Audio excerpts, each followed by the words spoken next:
Olá, o meu nome é Inês e sejam bem-vindos ao Podendo, o podcast que aborda os desafios que as mulheres com endometriose enfrentam e apresenta dicas práticas para ser feliz apesar desta patologia. Hoje vamos falar sobre sono, para que serve e a sua importância.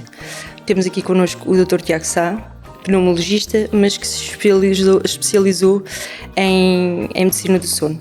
Gostava de lhe dar aqui as boas-vindas, de agradecer aqui a sua presença e começar aqui pela primeira questão, que se calhar é a questão que toda a gente coloca, que é o que é isto do sono, porque é que isto é tão importante, porque é que se fala tanto da importância do sono e nós a desvalorizamos? Ok.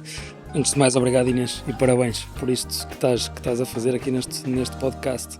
O que é isto do sono? O sono é mais uma parte do nosso dia, é uma parte essencial à nossa vida, ao nosso bem-estar, e aparentemente é um período do dia em que não se passa nada, não é? É um período do dia em que nós estamos parados, quietinhos e sem fazer nada. Mas esta ideia de não acontecer nada ou de inutilidade do sono está completamente errada. Nós, durante aquele período, existe realmente uma redução do movimento, uma redução do nosso alerta ao meio que nos envolve, mas existe uma intensa atividade cerebral também. É importante para inúmeras funções, sejam elas desde a sedimentação de memórias, a criação de relações entre diferentes conceitos, e isto aqui pensando um bocadinho e focando aqui um bocadinho na parte cerebral, e por outro lado tem uma outra componente que é a componente muito importante de reparação celular, de reparação de celular. Nós estamos grande parte do nosso dia, ou 2/3 do nosso dia, em atividade, e é essencial aquele período de uma forma simples para nós limparmos algum lixo, digamos assim, celular, e prepararmos as nossas células, os nossos órgãos, os nossos sistemas para um próximo dia que aí vem. Aqui focando na parte cerebral é um bocadinho uma coisa que eu digo às vezes, ou seja, nós não dormimos sempre o mesmo ao longo da vida toda, não é? E claramente dormimos muito mais na altura em que o nosso desenvolvimento cognitivo é muito mais intenso e muito mais exponencial, que são nos primeiros anos de vida, não é? E nós temos esta necessidade, ou biologicamente temos sono, porque o corpo precisa desta pausa, deste momento de reparação, não é? Exatamente. O corpo, para o seu funcionamento ser adequado, precisa desta pausa. Se nós não lhe damos esta possibilidade, nós vamos acumulando erros de funcionamento que depois, e certamente lá iremos, trarão a patologia, problemas no futuro. Uhum. E em termos de, nós sabemos que o sono, quando nós pensamos no sono, olhamos só para o sono e olhamos para isto como sendo só uma coisa, mas o sono divide-se em várias fases, são vários momentos, certo? Sim, nós temos, durante o sono, nós não dormimos sempre da mesma maneira, nós não temos uma noite de sono profundo ou uma noite de sono superficial. Este conceito não é verdade. Nós, ao longo da noite, nós passamos por diferentes fases do sono de forma cíclica e por períodos. Temos dois grandes tipos de sono, que é o sono REM e sono não REM, REM do inglês Rapid Eye Movement, e sono não REM. E dentro deste sono não REM ainda o dividimos em 3 subtipos, que seja o sono mais superficial, o sono que eu costumo chamar de basal, e o sono profundo. E ao longo da noite nós começamos, eventualmente fazemos um ciclo de sono superficial, basal, profundo, basal, vamos um bocadinho a sono REM, e depois este ciclo vai se repetindo ao longo da noite.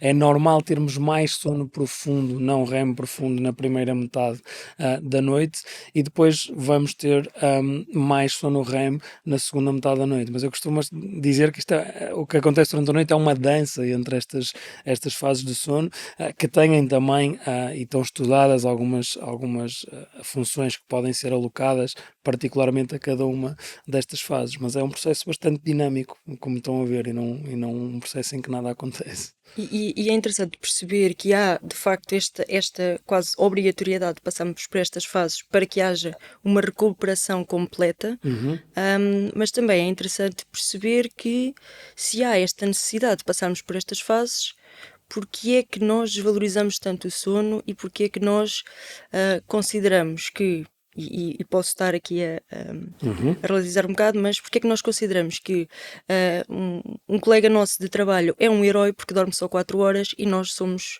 uns totós porque dormimos 8? Certo. Eu acho que, felizmente, Inês, esse conceito tem vindo cada vez mais a cair em desuso.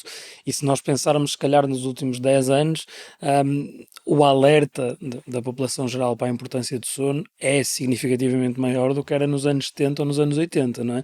Nós, se pensarmos, particularmente no século XX, essa ideologia era claramente a ideologia mais marcada, não é?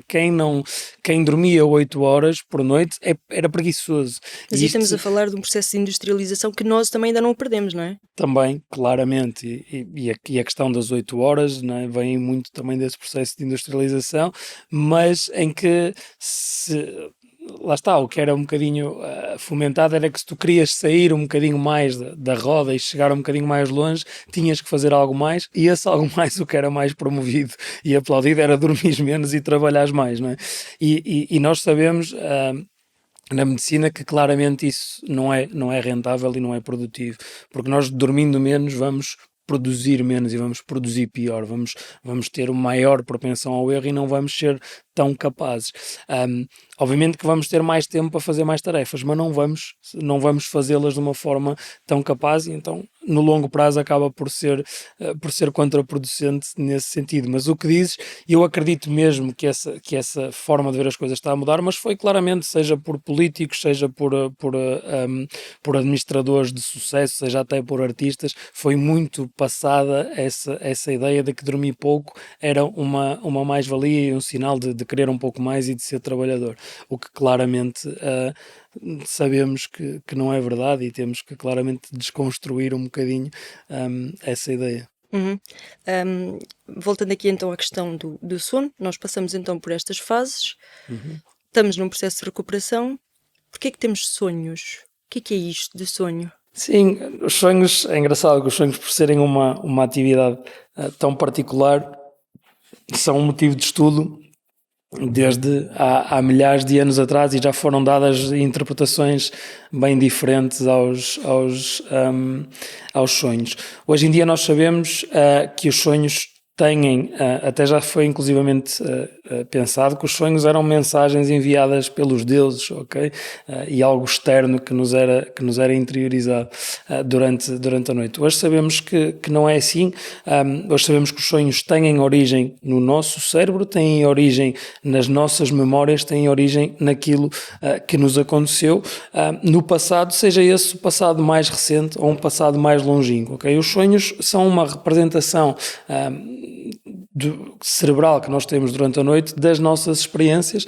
Sabemos hoje que a maioria do conteúdo que aparece nos nossos sonhos é, em condições normais, um conteúdo de experiências mais recentes, mas poderá também ser um conteúdo de experiências mais passadas e que nos é trazido. E em situações em que algo não está bem, como por exemplo as situações de stress pós-traumático, nós podemos ter situações traumáticas a serem recorrentemente trazidas à nossa lembrança com uma carga negativa durante o sonho.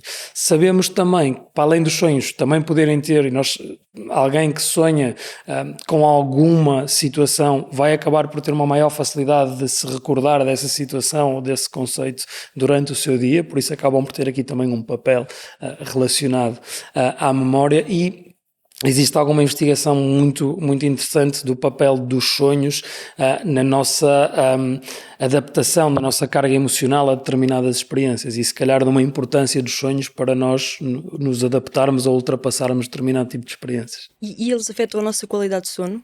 Ou depende do tipo de sonho que nós temos, podemos ter aqui uma afetação da flutuação? Essa é uma pergunta muito interessante. Os sonhos, aquelas atividades mais bizarras, mais vividas, que nós chamamos de sonhos, é o tipo de sonhos que acontecem em sono REM. Nós, na verdade, sonhamos durante toda a noite, em todas as fases de sonho, e sonhamos todas as noites. Mas aquelas experiências mais vividas, mais cinematográficas, digamos assim, são aquelas que acontecem em sono REM.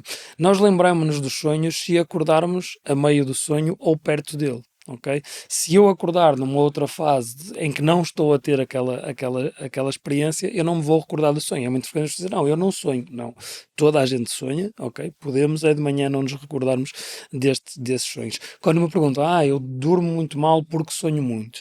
Depois é um bocadinho, é um ciclo interessante. Não é sonho muito, o sono é fragmentado e por ser fragmentado e pela pessoa acordar várias vezes durante a noite, lembra-se dos sonhos que estava a ter. Não são necessariamente os sonhos que a fazem acordar, mas o facto de ter um sono mais fragmentado fazer lembrar. Há situações em que são claramente os sonhos que acabam por, ou pesadelos neste caso, como estávamos a falar há pouco, que acabam por condicionar um sono de má qualidade, porque alguém que acorda porque acabou de ter um pesadelo com uma carga muito negativa e muito emocional, vai ter dificuldade em voltar a adormecer, vai ter se calhar Porque até medo de despertou. voltar a adormecer e desperta com aquela sensação desconfortável, e aí claramente que isso vai condicionar a qualidade do sono. Mas não é que uma coisa, é uma relação engraçada, uma relação mais cíclica do que propriamente direta. Isso é muito giro porque não acabei por aprender agora um bocadinho. Não. Quando falamos então aqui do sono e olhamos aqui um bocadinho de forma mais abrangente, nós conseguimos perceber que existem algumas perturbações. Sabemos que devíamos ter aqui um sono com quantidade e qualidade, não é? Como já acabou de referir, mas existem aqui algumas perturbações que impactam e que nos impedem de ter estes dois fatores, não é? Sim, ou seja, a quantidade é muito, muito fácil de avaliar e o que nós sabemos, eu falei há um bocadinho há pouco nisso, não é? As necessidades de sono são variáveis ao longo da vida. Quando nós nascemos, nos primeiros anos de vida e nos primeiros meses de vida, as necessidades de sono são muito maiores e progressivamente ao longo da vida nós vamos reduzindo as nossas necessidades de quantidade de sono, digamos assim.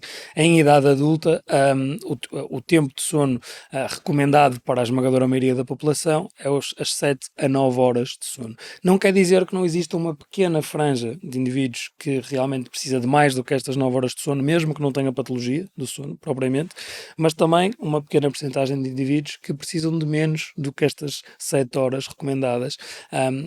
E mesmo que tenham a oportunidade de dormir mais horas por dia, não conseguem, acordam mesmo ao fim de semana, acordam nas férias, não conseguem dormir mais do que 5 ou 6 horas e não têm sintomas diurnos, e isso para eles é suficiente. Por isso, mas isto é muito fácil de avaliar: quantidade, quanto é que dormiu, quanto é que não dormiu, quanto é que devia dormir, simples. Qualidade é um conceito um bocadinho mais difícil, não é? Há um cientista que diz que avaliar a quantidade de sono é fácil, avaliar a sua qualidade e nem mais uma arte do que uma ciência, porque na verdade nós temos muitos dados objetivos que nos representam qualidade, mas depois ainda há muita coisa para explorar. E depois, claramente, algumas patologias de sono condicionam essa qualidade, não é? Condicionam a continuidade do sono, a manutenção do sono, condicionam a profundidade do sono, não é? Alguém que, por exemplo, tem uma apneia obstrutiva do sono, que tem paragens respiratórias durante a noite, essas paragens respiratórias fazem a pessoa ter despertares, e esses despertares acabam por trazer o sono para ser muito mais superficial e muito menos profundo, e em vez de termos esta ciclicidade em que vamos andando por todas as fases até à profundidade e voltamos a subir, alguns doentes com algumas patologias do sono, o que acontece é que estão sempre, adormece, acorda, e sempre que adormecem em sono muito superficial. E é muito giro que alguns doentes, que se nós lhes perguntarmos se dormiram, eles dizem que não dormi a noite toda. Dizem, não, doutor, eu sei porque eu vi vi as 2, vi as 3, vi as horas todas do relógio, que é, à parte, um comportamento que nós não devemos ter, é olhar para o relógio durante a noite. Mas em brincadeira eu costumo perguntar e dizer, mas viu a 1h15? E as 2h25? E as 3h34? Ou seja, o facto de nós olharmos para o relógio e vermos cada uma das horas não quer dizer que nós estejamos acordados durante aquele período. Mas o sono é tão superficial que a percepção que a pessoa tem é de que não dormiu, ok? E isto é fácil de caracterizar como um sono de má qualidade, não é? Depois... Pronto, acho que já fizemos aqui um bocadinho o preâmbulo do que é o sono. Já vamos aqui às dicas, até porque eu acho que as dicas são transversais, mas vamos aqui entrar aqui um bocadinho no ambiente da endometriose e depois entramos aqui nas dicas. Nós sabemos que as mulheres com endometriose têm um sistema imunitário mais débil. Em que ponto é que este sistema imunitário pode impactar no sono? Sim, aí voltamos, parece que estou sempre a dizer a mesma coisa, mas as relações são sempre Ou vice-versa, não é? Pode Sim. também ser influenciado pela Pelo qualidade de sono, não é? Mas as relações são sempre muito bidirecionais. Coisa fácil de nós nos relacionarmos, que é quando estamos doentes, temos necessidade de dormir mais, ou sentimos essa necessidade de dormir mais, por isso é que vamos para a cama. E isso está demonstrado. Quem está doente, quem está a combater uma infecção, por exemplo, acaba por aumentar o seu tempo total de sono habitual e aumentar a profundidade do seu sono. Por isso, algum papel do sono existe na luta, digamos assim, contra a infecção e nessa reparação. Isto é uma direção. Por outro lado, também está demonstrado, por exemplo, e sabemos hoje que o sono é essencial, o sono de qualidade, para um sistema imunitário também adequado e de qualidade. E vou dar um exemplo. Existem trabalhos que demonstram que indivíduos em privação de sono, ou seja, indivíduos que estão a dormir menos do que 6 horas por noite, quando expostos a um vírus respiratório, por exemplo, têm a maior probabilidade de ficar infectados do que outras pessoas que dormem as horas adequadas. Ou seja, estamos todos nesta sala, eu durmo mais do que 7 horas, alguém dorme menos do que 6 horas e existe um vírus, somos expostos a um vírus aqui, a um vírus respiratório nesta sala. A probabilidade de quem dorme menos ficar infectado é maior do que de quem dorme mais, e isto está demonstrado e é interessante. Existem outras coisas, como por exemplo a resposta do sistema imunitário à inoculação de vacinas, que também existem alguns trabalhos a demonstrar, já com alguns anos, no caso da vacina da hepatite, que quem dorme as horas de sono adequadas e não está em privação de sono acaba por desenvolver uma resposta imunitária superior após a inoculação de uma vacina. Ou seja, existe relação e existe demonstração dessa relação um bocadinho bidirecional entre o sono, o sistema imunitário, a sua importância para combater uma infecção e a sua importância também para fortalecer o nosso sistema imunitário e evitar essa própria infecção. Isso é interessante porque provavelmente a resposta que me vai dar é que está relacionado com aquilo que eu lhe vou perguntar, que é, nós sabemos que uma mulher com endometriose tem aqui um sistema muito mais inflamado, está em constante stress, em constante ansiedade, e há aqui uma tensão acumulada.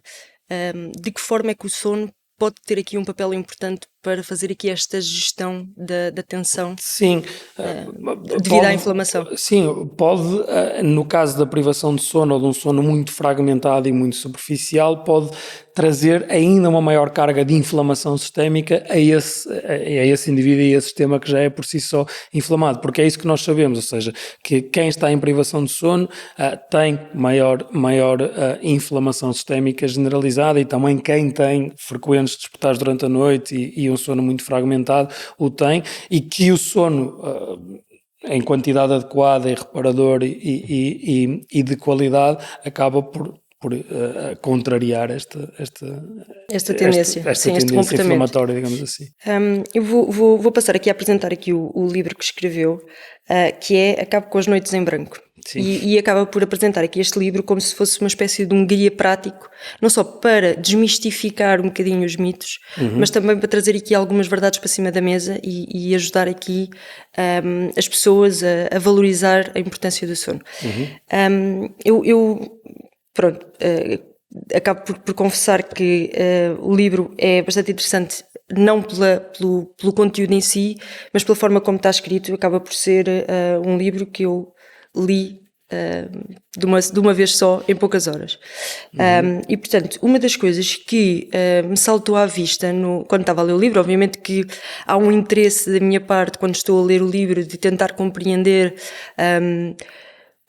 dentro das dicas e da informação que vai dando, tentar compreender como é que eu posso então valorizar o sono para a minha condição, mas refere aqui no livro que o sono acaba por ser um elemento fundamental para a gestão da dor. Sim. Ou seja, nós, mulheres com endometriose, estamos em constante situação, estamos em constante sistema de dor durante o nosso dia-a-dia, durante a nossa rotina. o sono é assim mesmo fundamental para a gestão da dor? Sim, sim, é mesmo. É engraçado que eu recentemente até tive a convite de uns colegas num congresso só de dor, a falar sobre essa relação entre sono e dor. Um parênteses aí ao livro, agradeço o que disseste sobre o livro. É verdade que o que parece mais apelativo e o que chama mais a atenção no livro são essas dicas, não é, que eu refiro aí e como implementá-las, mas o que eu acho que pode ser interessante e um bocadinho diferente na forma como o livro está feito é o caminho até chegar às dicas, não é?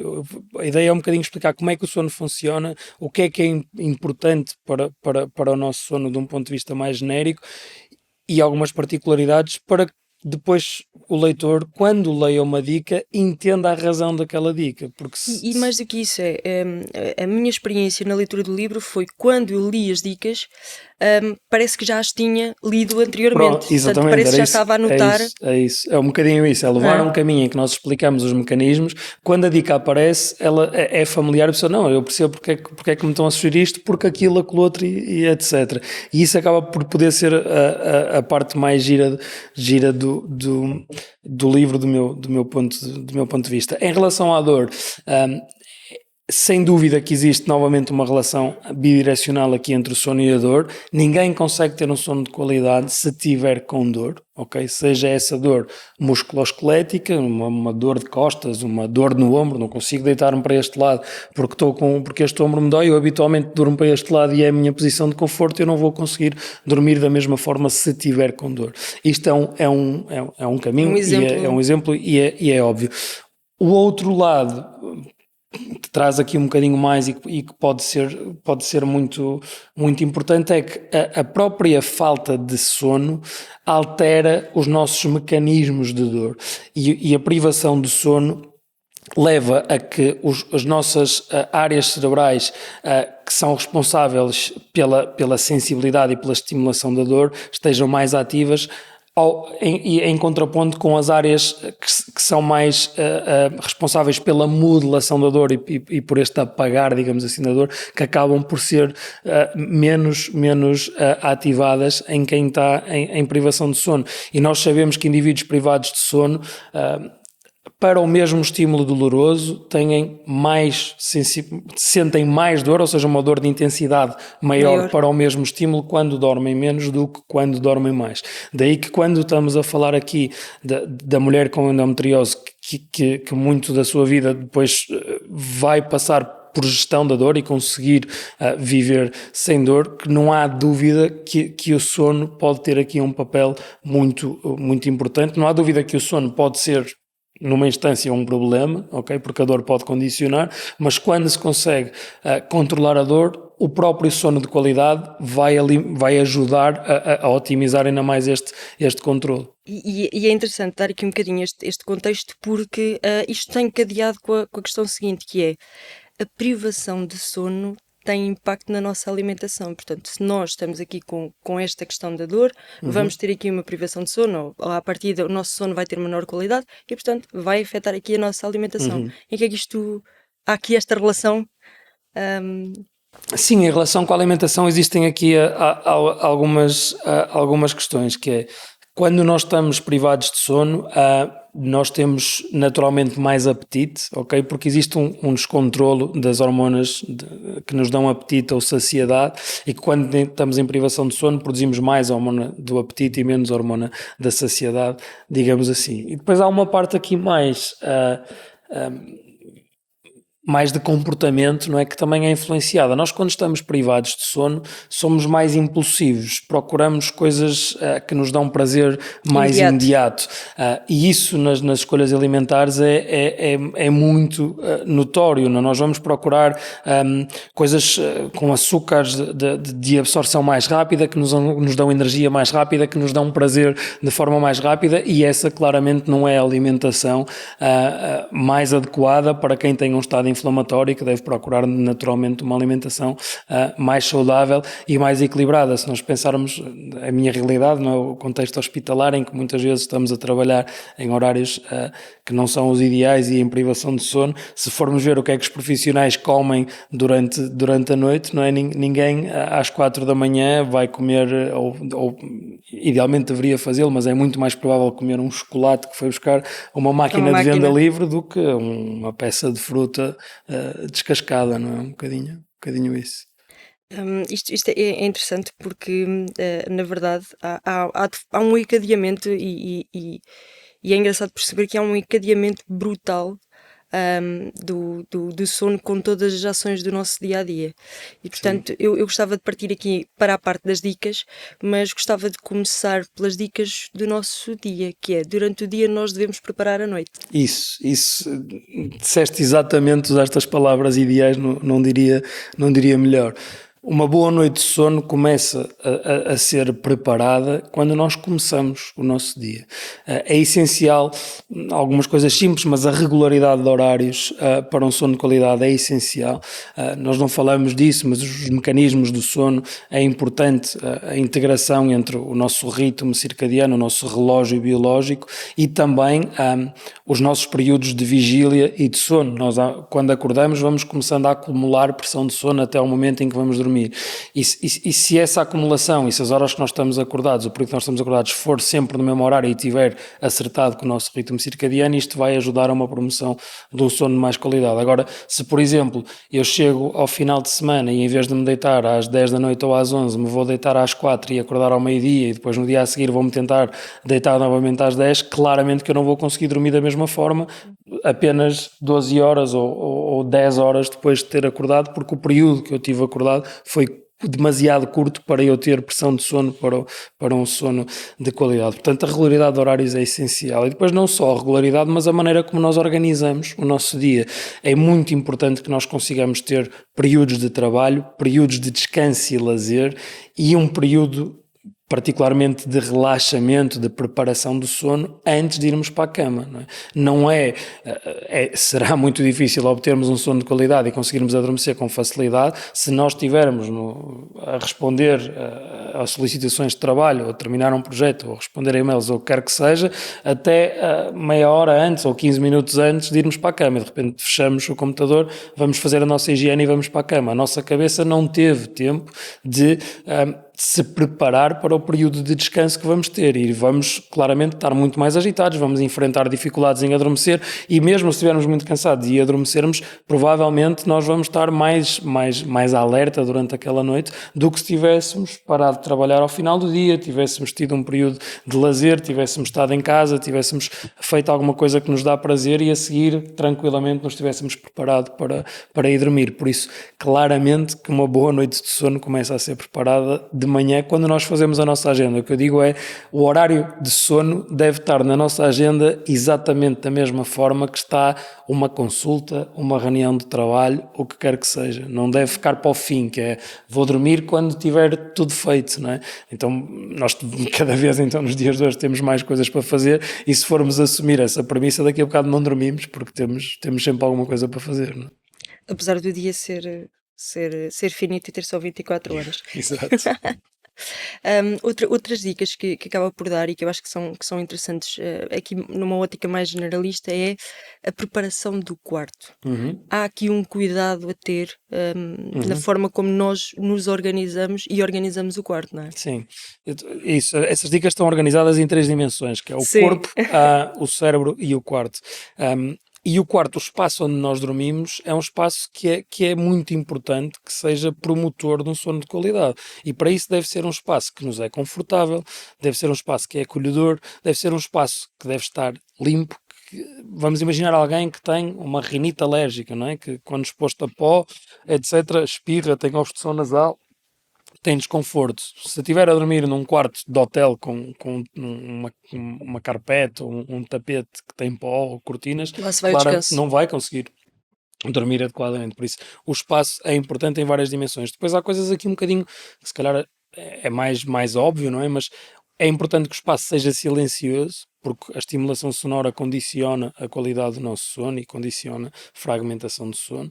Deve ser um espaço escuro também, pela mesma razão, porque a estimulação luminosa acaba por condicionar a qualidade do sono, e fresco ou uma temperatura amena. Nós temos mais dificuldade em dormir em temperaturas extremas, seja muito calor, seja muito frio, mas tendencialmente ser um espaço mais fresco. E se pensarmos, é mais provável nós dormirmos pior no verão e acordarmos muitas vezes durante a noite e desconfortáveis do que no inverno, ok? Porque um ambiente mais fresco acaba por ser promotor de um sono de maior qualidade. Isso é muito giro. Vou-lhe fazer aqui uma última pergunta, porque acho que é interessante. Nós falámos aqui um bocadinho desta questão das condicionantes que as mulheres com endometriose têm, e da importância do sono nestas condicionantes, mas gostava de rematar um bocadinho a nossa conversa com que dicas é que poderia dar às mulheres com endometriose que nos estejam a ouvir. Sim, eu acho que aqui as dicas a dar a uma mulher com endometriose serão depois também transversais a toda a gente. Com ou sem patologia, nós temos que procurar ter um estilo de vida saudável para termos uma vida com saúde, não é? E claramente que os 3 pilares da dieta, a atividade física e o sono são essenciais a uma vida saudável. Quando estamos a falar, particularmente na mulher com endometriose, existem aqui fatores que ainda reforçam mais a importância destes 3 pilares e muito do sono, dos que já falamos, e nomeadamente o controle da gestão da dor, a parte da inflamação sistémica que pode ser combatida, não é? Entre aspas, com um sono de qualidade. Por isso, eu acho que seja alguém sem patologia nenhuma, mas particularmente a mulher com patologia e que tem endometriose, deve valorizar o seu sono, deve priorizar o seu sono e deve encará-lo com uma forma terapêutica, digamos assim, não terapêutica do ponto de vista farmacológico, mas claramente terapêutico na gestão de doença. Obrigada, Dr. Tiago. Obrigado. Por hoje é tudo. Terminamos aqui este episódio. Se gostaram do episódio e se acham que é importante partilhar, partilhem com os vossos amigos, partilhem nas redes sociais, vão às redes do projeto Facebook, TikTok, Instagram, e partilhem o projeto. Não se esqueçam de subscrever no nosso site para estar atento aos próximos episódios. E obrigada. Até o próximo episódio. Obrigada.